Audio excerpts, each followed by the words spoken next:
In this video lecture, we'll review the biological approach to OC spectrum disorders. Specifically, we'll look at research evaluating abnormalities in brain functioning as well as neurotransmitter functioning that may be associated with these disorders. The primary regions of the brain that we will be investigating are all structures that are part of what is called the cortico-basal ganglia thalamocortical loop. So one of the nice things about the names that we give to different regions of the brain is that they tell us exactly what they are. So this loop in the brain is a set of related brain structures that connect the basal ganglia, the thalamus, and the cortex. So this is a set of brain structures that is involved in a range of important functions, including movement and attention.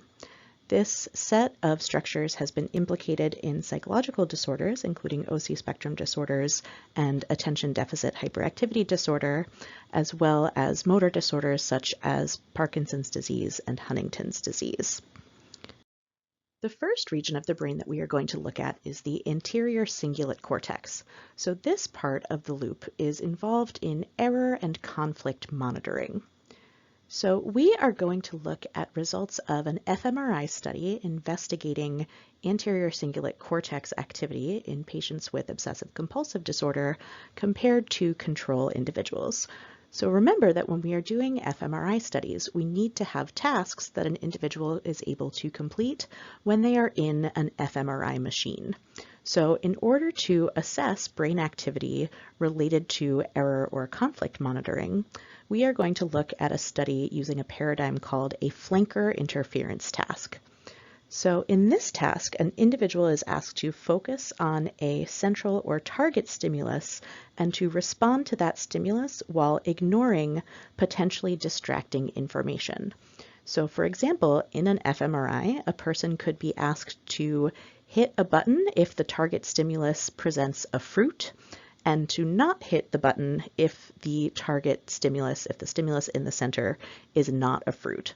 So in this example, you can see that our example on the left, the person should hit the button because the central stimulus is a fruit that is the target stimulus. In the example on the right, the individual needs to ignore the distracting peripheral information that we have a fruit that is not the central target stimulus and not respond to this information. So this paradigm allows us to evaluate the level of activity in the anterior cingulate cortex that could be related to this error or conflict monitoring.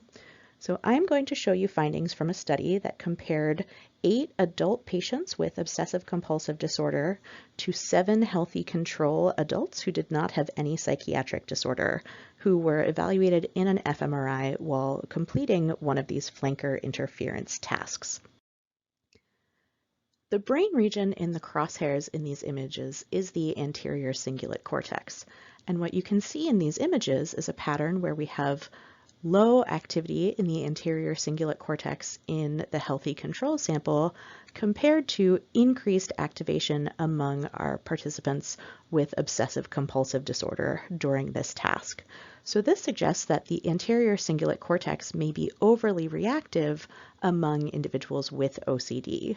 So they may be having increased responses in the brain that are suggesting potential errors or conflicts that need to be monitored. Another region of the brain that we can evaluate is the basal ganglia. And the basal ganglia is a set of related structures. They include the caudate nucleus, the putamen, the globus pallidus, the subthalamic nucleus, and the substantia nigra. And this set of nuclei is involved in regulating motor activity. So if we think about using fMRI to evaluate motor activity, we might think that that is going to be challenging because people need to lie very still when they are in an fMRI. So one task that has been used to evaluate basal ganglia activity is a task called the Tower of London task. So in this task, the individual is presented with an image, and we can give them 2 different kinds of tasks. So on the left side of this image, you will see a motor planning task.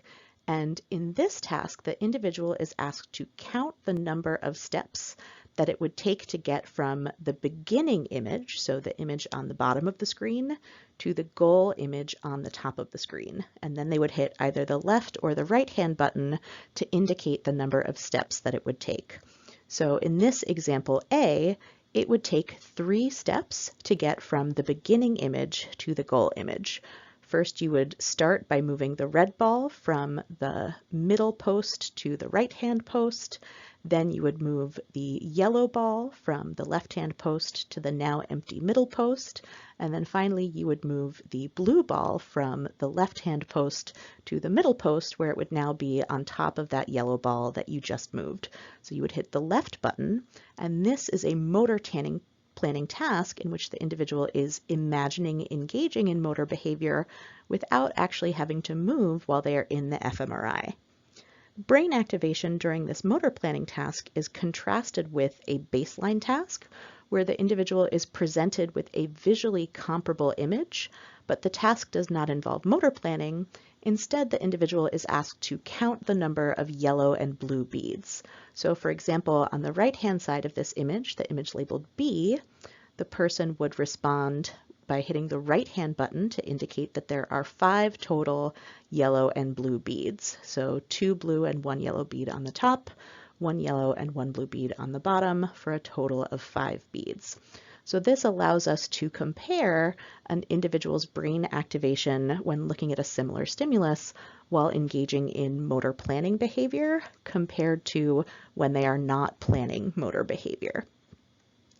So what we see in this study, by comparing 22 adult patients with obsessive compulsive disorder to a group of 22 healthy control adults who did not have any psychiatric disorder, was clear evidence for impaired reactivity in multiple parts of the basal ganglia during the motor planning task compared to the baseline task.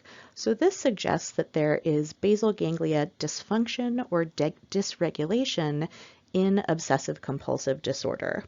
There's debate about what the exact nature of this dysfunction or dysregulation is. For example, one theory is that baseline basal ganglia activity may be abnormally high among individuals with obsessive compulsive disorder, so you don't see the normative increase in activity in the basal ganglia during the motor planning task because that baseline level of basal ganglia function may already be at that high level compared to what we would see in a healthy control individual who would have low basal ganglia activity during the baseline task and then experience an increase in activity during the motor planning task.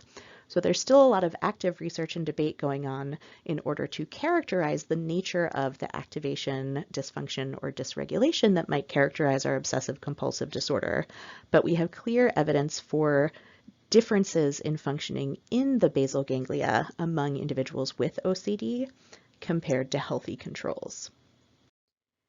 In addition to these abnormalities in brain functioning, we also see differences in neurotransmitter functioning among individuals with OCD, particularly related to the neurotransmitter glutamate.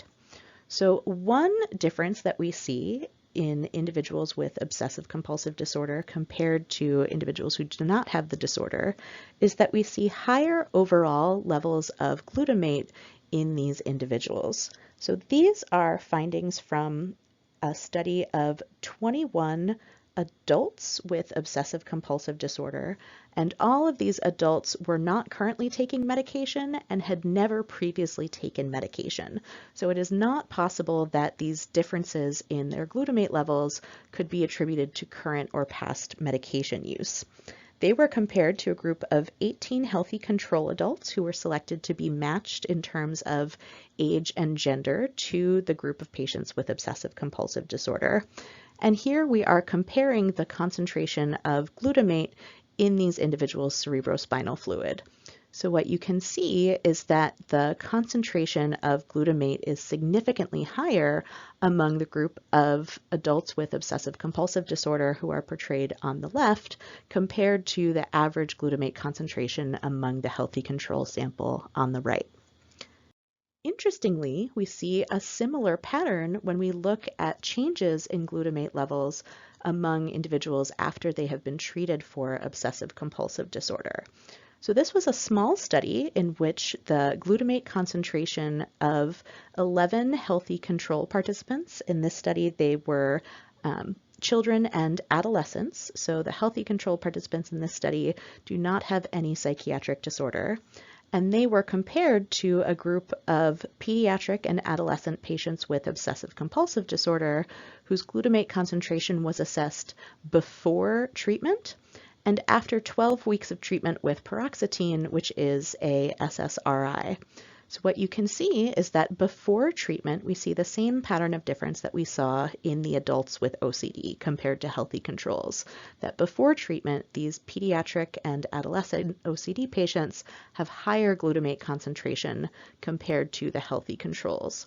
However, after 12 weeks of treatment with an SSRI, we see that their glutamate levels have decreased compared to their glutamate level before treatment and have normalized and gone to a comparable level compared to the healthy control subjects. So these studies together suggest that we see abnormalities characterized by elevated levels of glutamate associated with our OC spectrum disorders.